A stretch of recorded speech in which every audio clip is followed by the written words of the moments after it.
There's so much shit you put on your fucking registry, and you feel like you need to buy so many things. I'm gonna tell you guys exactly what you need and what has worked for me with the type of baby that I have.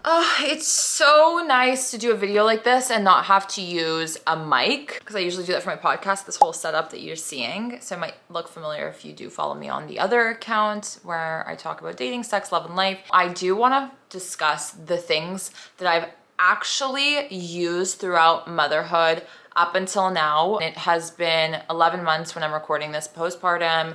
My baby is 11 months old. It is wild, it is crazy. And I'm going to mention a few of my top things right now that have been things I've been using from the beginning, newborn life, fresh out the womb till now, and have come in handy. I'm keeping this so minimal, so like to the point, because there's so much shit you put on your fucking registry, and you feel like you need to buy so many things. I'm gonna tell you guys exactly what you need and what has worked for me with the type of baby that I have. So to give you background, my baby is a FOMO, clingy Velcro baby who wants mommy all the time. We have been exclusively breastfeeding the whole time, still doing that. She's now eating more solids, which was a big struggle, and we'll talk about all of that in a different video. She's just needed my nipple, and she's needed to sleep with me, on top of me at all times. First and foremost, baby carrier. At the beginning, I was trying to use that like wrap. Never felt secure with my baby in there, didn't like it. This is not the carrier I used when she was a baby. I used a different, like the Infantino, the really cheap one on Amazon that we still have, that my partner uses as his carrier, because yes, you do need two carriers, because one will be dirty, full of drool, full of whatever sweat. The other one needs to be ready to go at all times. This is something I wish I did earlier on that I was just too scared to do. There's so much like discourse about, oh my God, her legs need to be like this, and for this stage, her body needs to be like this, and it's not good for her hips and for her spine and for her asshole and for whatever. There's so much information. It just like really made me feel uncomfortable doing that. So I would just hold her, my arms would break, and I didn't get anything done. I always wanted to put her down. These carriers will save you. If I could go back in time, I would literally, the whole newborn phase, just have her glued to me. You nap, you feed, I put you on, that's it. I can go do the dishes, I can go clean, I can go take a fucking walk and not have to put her in the stroller, because my baby did not like the stroller for literally 6 months. She would scream, cry in the stroller. She hated it. I could not go on walks. And that is what postpartum everyone says you should do, just to get out of the house for some fresh air so that you don't go fucking insane. And I was going mentally insane. I was really just like struggling. And it was the dead of winter too, so like I actually couldn't really go outside with the baby because it was really fucking cold. Absolute must have. I have the Mom Cozy one. I carry my almost 20-pound baby in here. This was a lifesaver. We take this with us on every outing just in case. Just meltdowns, honestly. So this is how we put her to sleep till this very day. Being on the page of carriers, get your partner one too, a matching one or something that they like, have them try it on and figure out what works for them so they can adjust it to their body shape and things like that, so that you can always pass it on to your partner. They have theirs ready to go. You don't have to sit there and adjust when the baby's scream crying. Next thing, super random, not what you'd expect, is, oh, the battery's dead. I thought I was gonna do like a big reveal. It's a big ball, it's plastic. We use this as our night light / breastfeeding light. It's still light that we use in the room. It comes with a remote. It has different colors you can do. We use the red light. We keep it on low, and you can adjust, you know, how bright you want it to be. And I mean, this could also be a little strobe light party situation if you wanted to use it for that as well. Obviously not when the baby's around, but this has been great as our little night light. I didn't want to get a lamp, I wanted red light.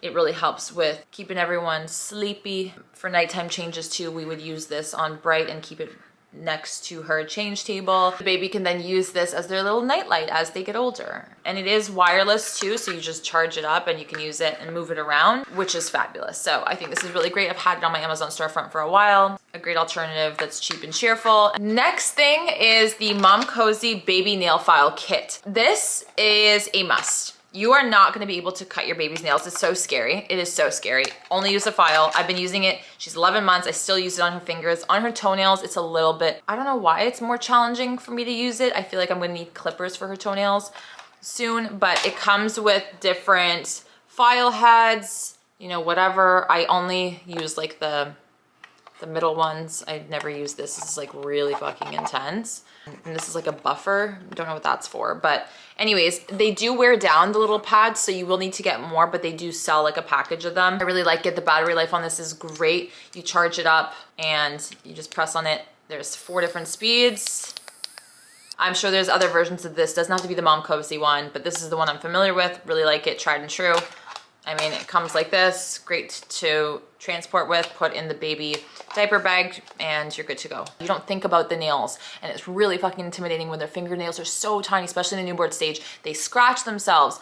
Like, you do need to file their nails. So that was like a big thing, and I'm so glad I purchased this. Let's get into like diapering and the whole setup for our change table. On the change table that I have, we have a just whatever change pad, and they're so expensive, which is wild, but whatever.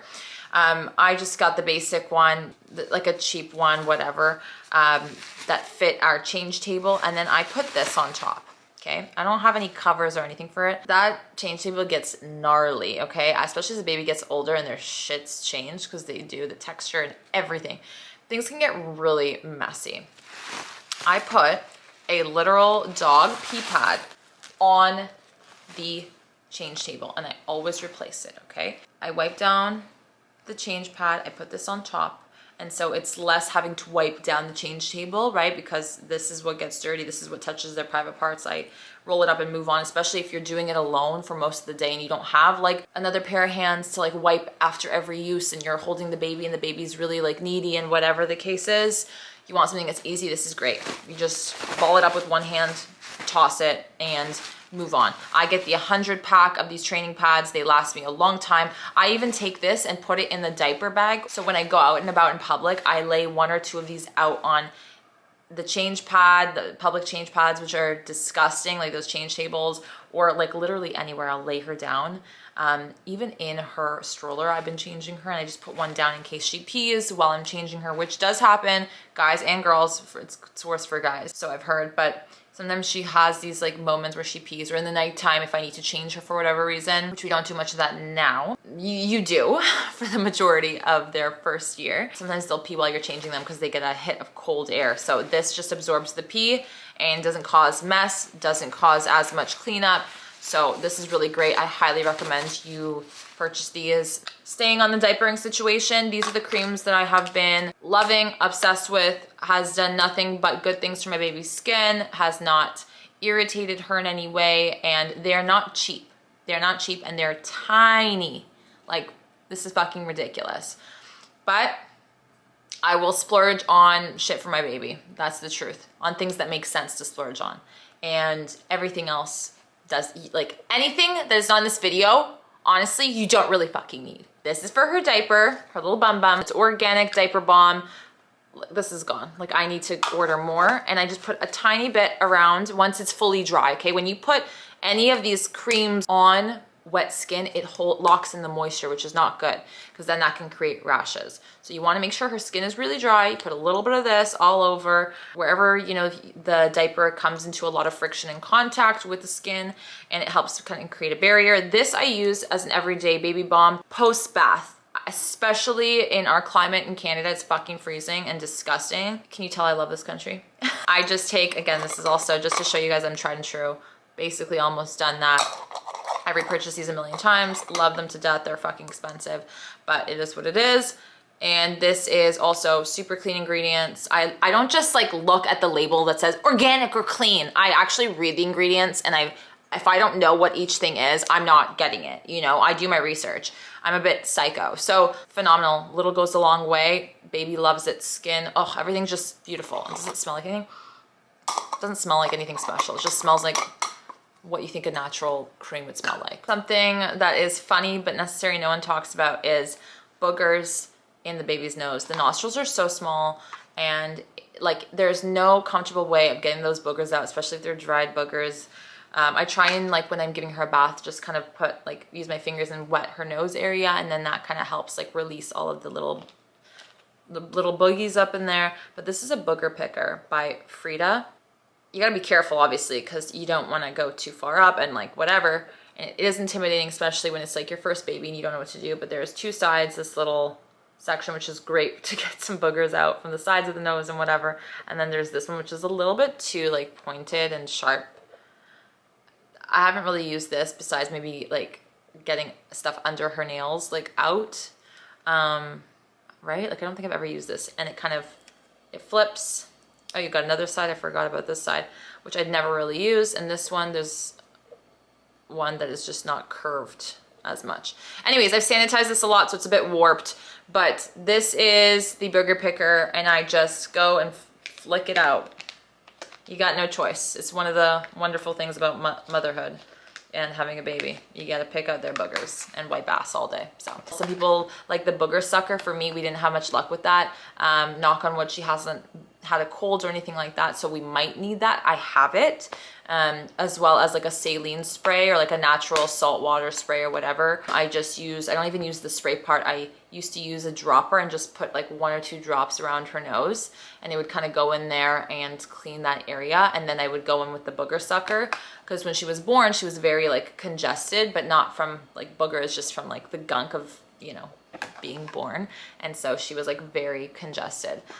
So we had to do a lot of that at the beginning, but you have to be careful too, because it can also hurt their nostrils and things like that. So you have to be very mild with those things, but this is a must. Let's talk about food.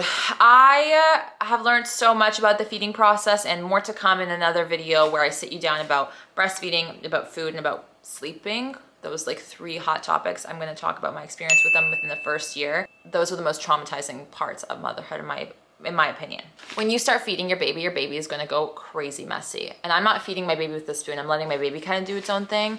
And I mean, there's different methods and like ways of doing that, but I just find that it's like playtime, especially the first year. They're not getting their nutrients from food. They're getting it from formula or your breast milk. So food time is actually a fun way of changing playtime and having them like keep busy. I really have her sit on the chair for like almost an hour eating / playing with food. The bibs that you're gonna get are the cute ones on Amazon. They're like monochromatic and like they're just like this silicone kind of thing. Do not do that. I wish someone told me earlier. The amount of clothes that I've stained permanently, I can't get that shit out. Okay, baby food, purees, carrots, sweet potato, all of the stuff that you're gonna try and feed the baby at the beginning stains a shit ton. Get this. This is a shirt bib or whatever the fuck it's called. And you tie it up from the back, and it's this, you know, waterproof material. Your baby's not gonna get all wet, not gonna get as dirty, okay? And it just makes cleanup so much easier. I just rinse this in the sink or throw it in the wash and we're good to go. It is a lifesaver, and I've only recently picked this up, but the reason why I'm putting this in this video is because this is what I should have had from the get-go, and this is the only thing I'm gonna be using from here on out, because those silicone bibs are trash. When your baby is a toddler and maybe is not like rubbing themselves with food and is not dropping it all over themselves and has better motor skills and hand-eye coordination and knows that the spoon goes in the mouth and not on their lap, then okay, maybe those silicone bibs will come in handy. But for now, we're gonna use this. And this is also really great for arts and crafts in the future and painting and drawing, I'm sure.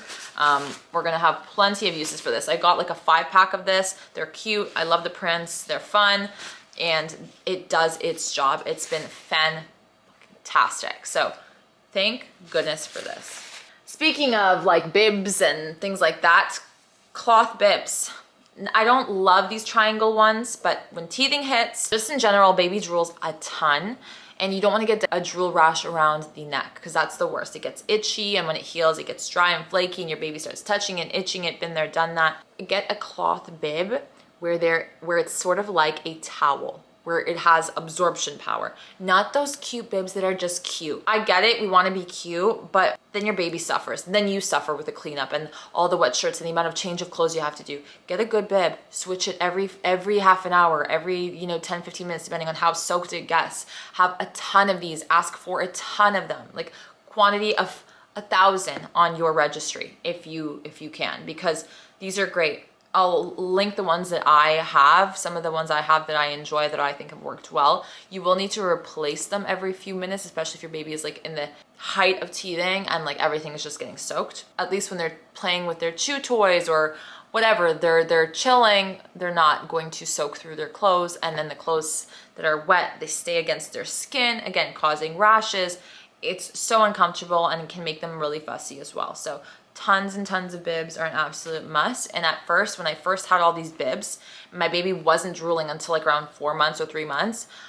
I was like, what? Why do I need these bibs? Like, my baby's not gonna feed until much later. Why did everyone get me bibs? Thank God people got me so many bibs, because now I'm like, okay, I got it. I understand why. Because I just thought they were cute, or I was like, what the fuck is the point of this? My baby was not a drooler until her first 2 teeth came in. So now I understand. My baby refused a bottle. I wanted to introduce some bottles, even though she was exclusively breastfed from the breast. I wanted to do it because I wanted to be able to step out of the house for a bit. Especially at the beginning, I was going through a lot and I needed help. The grandparents, things like that, they couldn't take her because she would not take a bottle. It was very, very, very traumatizing. It took us a while, especially breastfed babies. If you don't introduce a bottle early on, the baby is going to not want to suck on anything but your nipple, of course. Long story short, the only bottle she was open to taking after months of trying all kinds of nipples and bottles is the MAM bottle. And I see a lot of mothers start off with this, and it is the smartest thing, because when a baby takes your nipple in their mouth, your nipple does not stay the way it looks. It actually, when it gets sucked, it gets kind of flattened. Okay, and that's what the MAM nipple bottle has and does. It has a more flatter nipple, and that is what has helped her take a bottle. So now she takes a bottle, no fucking problem. We don't use bottles at home because when she's with me, I just give her the breast. It's easier. I don't want to clean that many bottles, sanitize that many bottles. I don't want to deal with it. But when we are on the go and she's going to the grandparents and she needs obviously milk, this is what she takes till this very day. The bottle my whatever breastfeeding consultant or whatever recommended didn't work for us either. It just made her gag and choke and she didn't like it. So be open to other methods, and not every person knows what's best for your baby. Speaking of feeding, teething, all that good stuff. For teething, we used like wet washcloths. We put them in the fridge, do not put them in the freezer. And I kind of twisted them up and like knotted them so she would like munch on them and chew on them. Their gums are itchy. People say that it's painful. It's more so the gums are itchy that drives them insane. So having a washcloth that has a bit of texture too is really nice. As well as a chew toy, you can also just make it a little bit colder to kind of relax the inflammation in the gum area. But you're gonna figure out what works for you and your kid. When I started feeding Esme, our daughter, I was really scared about her choking and all that stuff, especially with very minimal teeth.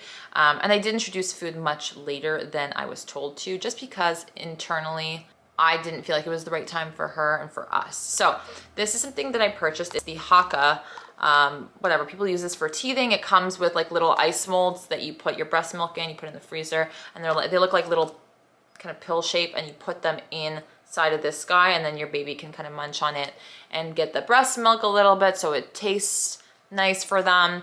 And it has these little like perforated silicone section that you can put like purees if you want to just introduce taste and things with them, as like a chew toy, as like a teething toy, something to play with. You pull the top off and you put whatever you want in there, you close it up, and it's just like a fun way for them to hold and chew and play. This is, I'm not gonna say a must have, but this was really convenient, a way to help with the pain of teething sometimes, as well as food introduction. This is I think it's called an O-ball. This was incredible until this very day. We still play with this. It has like a little small rattle things in there that make that noise. Really great for when they're learning to grasp and their motor skills and things like that. This is a toy that she will play with for years on end because it's also a ball. It's really hitting a lot of their senses in one. And instead of all those elaborate whatever, like this is really great. It works like a charm. She likes to chew on it as well.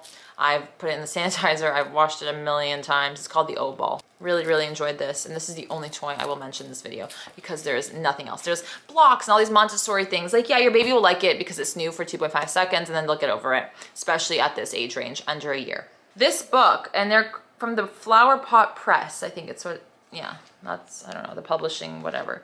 But these like board books or whatever they're called, the Wheels on the Bus, she loves this one because we sing the song and the words are there and we flip through the pages and we've done it a million times. They also like repetition, so this has been like one of her favorite books, and it's already like bashed up because she likes to hold it. It's not super heavy or clunky.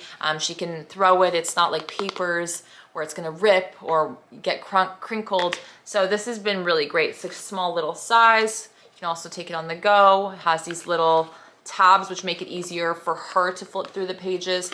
beautiful, colorful pages, classic, cute. She loves this for whatever reason, so I really thought I'd mention it. She loves all books, but specifically these ones, and we put them in her play area, not in her bookshelf, because this doubles up as her little toy.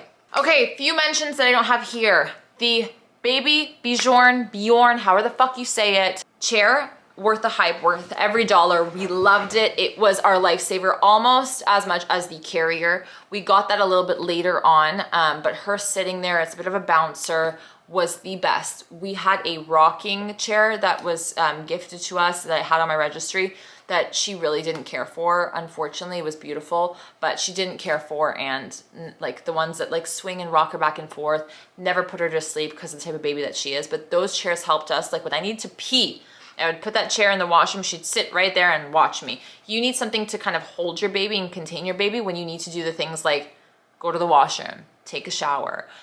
You know, again, you have to monitor them. You can't just leave them unattended, but that was incredible. It is so sleek, the design. You can fold it, store it away. She doesn't use it anymore because she's getting too big for it and she's getting too adventurous in the way that she wants to move and get out of it. And it can tip over if she puts too much weight or whatever. So the Baby Bjorn seat was just incredible and worth every penny in my opinion. It's so easy to clean too when she's had blowouts in that chair. You can take out the cover with like one slip and it's just phenomenal. Wash is great, I hang to dry.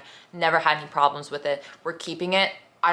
We don't think we're gonna have another kid. Like we're almost decided on that, and I'm still keeping it because that's the only thing that I want to keep because I was like, oh, I love it so much. Like it's just, I don't know why I have this fascination with this chair. Everything else I'm selling and getting rid of, including our bassinet, which I have linked in the Amazon storefront, which was great, served its purpose, was on wheels, pretty affordable on the affordable side, didn't need more than that at all. I'm not into the fancy stuff that rocks and sways and this and that. I think it's just overkill. Baby's gonna want to smell you and be on you anyways, and I think that they sell you on a dream that like you won't have to really do the hard work of it all, but you will. In terms of clothing, while it's so cute to have all these little layers and jackets and things, your baby is going to be constantly being changed. It needs to be convenient for you. So zipper sleepers, very important, especially for the first little while, because in the middle of the night you cannot be bothered to button and, you know, while your eyes are like half droopy and sleepy and like you can't see shit. Zippers all the way, double zippers. So any jumpers that are double zippers. I really enjoyed a lot of the ones from Costco and from Carter's, Oshkosh, whatever. Cheap, cheerful, easy, really simple to clean. You can get 100% cotton ones, and they worked and they grew out of things pretty quickly for the first few months, and then it starts to slow down towards like the 1 year mark. So definitely have less clothes in each age range, but get a variety. Long sleeve, thin, or t-shirt, jumpsuits, jumpers, okay? A ton of those, really plain underneath things that you can layer with, especially as the weather gets colder or hotter. You can take things off. It's just easier that way. But you want things that are comfortable, stretchy, simple for your baby to be able to move, you know, with and do tummy time and crawl. All those like stiff, cute things with the headbands and stuff like that was just for a photo, and then I would take it off immediately because the baby hated it. And it was just like, I didn't have the time to, like in the thick of postpartum, to like put on all these things and to dress the baby up like it's a fucking doll. It was never convenient for me. None of those clothes were convenient for me. A lot of them actually went unworn, unfortunately, and then the baby grew out of it. So I would be really mindful of those things. Get like 1 or 2 cute outfits for like the newborn stage that you plan on keeping in like a keepsake box. My baby honestly would just be in her PJs from morning till night for the most part. And then I'd change her PJs, obviously, especially when she was like really, really newborn. It was like a sleeper, double-sided zipper, jumpsuit, that's it. Because I also like didn't leave the house much either. And I wasn't gonna dress up my baby up on all these, like, I wanted convenient because I was really overwhelmed. So just keep that in mind when it comes to clothing. Anything else that I've missed, I'm going to put in the description below. My baby is, you know, co-sleeping and all these other things that like people might get mad about, whatever. Just like, do you, boo? Don't worry about my kid. That's my job. So I don't have like other things to mention when it comes to those things, especially because I'm also breastfeeding. So I don't have like a whole, like, oh, I recommend this for the bottles or this washer. I really kept this no frills, no bullshit. And the reason why my list was kind of like very minimal is because honestly, my belief is the baby really just needs you, needs a place to sleep and needs a source of food, especially for like the first chunk of that first year of their life. That is really, truly all that they need. This level of consumerism is just insane. I think that we can make do with keeping it simple, especially because costs do start to add up as time goes on, and having a kid is a financial burden in and of itself as well. Keep it minimal at the beginning. Like a lot of it is more so for the parents, like what they sell you on and all of these like toys and like this tummy time situation. I was using blankets and I had the tummy time mat and everything, but it just ended up being useful. So I can like drag the blankets from one section to the other. We had a little book that would sit up that had black and white imagery, and we would do tummy time that way for a bit. Like we could do tummy time in the bed. Do not feel like you need to go and get like the best of the best. Your baby deserves the best. The best doesn't come from materialistic stuff. It comes from your presence, from you being there, from you catering to them, taking care of them, and doing your best to make sure that your well-being is good so that you can be a good mother or parent to your child. That's all that they need for the first while of the beginning of their lives. And then as time goes on, there will be time to buy and to do the toys and all of that stuff. Like can't wait for her to get older because I'm getting excited about the toys and all these cool little cute things in her room and but she didn't need that. I was stressed about getting her nursery set up. We haven't used that room. That room is literally a storage room slash a changing table room, okay? Because she also still doesn't sleep in her room. I hope you guys enjoyed this. Please don't forget to give this video a thumbs up. Subscribe to this channel. It really means a lot to me. I know I'm not super present on here, but again, I'm trying. And as time goes on, things are getting better and easier, and I'm learning how to balance things more. So more vlogs, more videos will come out. If you have any requests for me, please leave them below. I'm not sure what you guys want to see, what you don't want to see, but for the few that are here and have subscribed to me, I really appreciate each and every one of you. And I hope you're all doing well. Take care. And I'll see you back here soon. Bye.